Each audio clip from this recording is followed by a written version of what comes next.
এবার ইসরায়েলে রকেট ছুড়ল গাজা, সাইরেনের শব্দে কেঁপে উঠল ইসরায়েল। প্যালেস্টাইনের গাজা উপত্যকা থেকে আবারও ইসরায়েলের দিকে ছোড়া হয়েছে রকেট। 6 জুলাই রাত 9টার কিছু সময় পর দক্ষিণ গাজা অঞ্চল থেকে এই হামলা চালানো হয় বলে জানিয়েছে ইসরায়েলি সেনাবাহিনী। টার্গেট ছিল ইসরায়েলের সীমান্তবর্তী নিরিম এলাকা। তবে রকেটটি একটি খোলা মাঠে বিস্ফোরিত হয়। এতে কোনো হতাহত বা উল্লেখযোগ্য ক্ষয়ক্ষতির তথ্য পাওয়া যায়নি।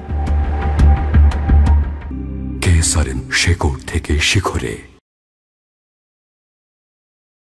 ঘটনার পরপরই ইসরায়েলের নিরিম সহ আশেপাশের এলাকায় সাইরেন বাজিয়ে জনগণকে সতর্ক করা হয়। হামলার দায় স্বীকার করেছে হামাসের সামরিক শাখা আল কাসাম ব্রিগেড। তারা দাবি করেছে ইসরায়েলি বাহিনীর অবস্থান লক্ষ্য করে খান ইউনুসের উত্তর অঞ্চলের আল সাতার ও আল কারারা এলাকায় মর্টারশেল নিক্ষেপ করা হয়েছে। এছাড়া নিরিম ও আইন হাসলোসা অঞ্চলে 114 মিলিমিটার ব্যাসের রাজুম নামের ক্ষেপণাস্ত্র নিক্ষেপের কথাও জানায় সংগঠনটি।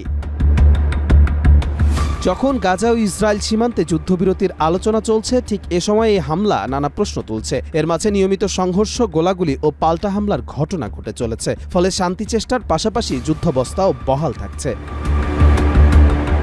কবির চৌধুরী, মাই টিভি।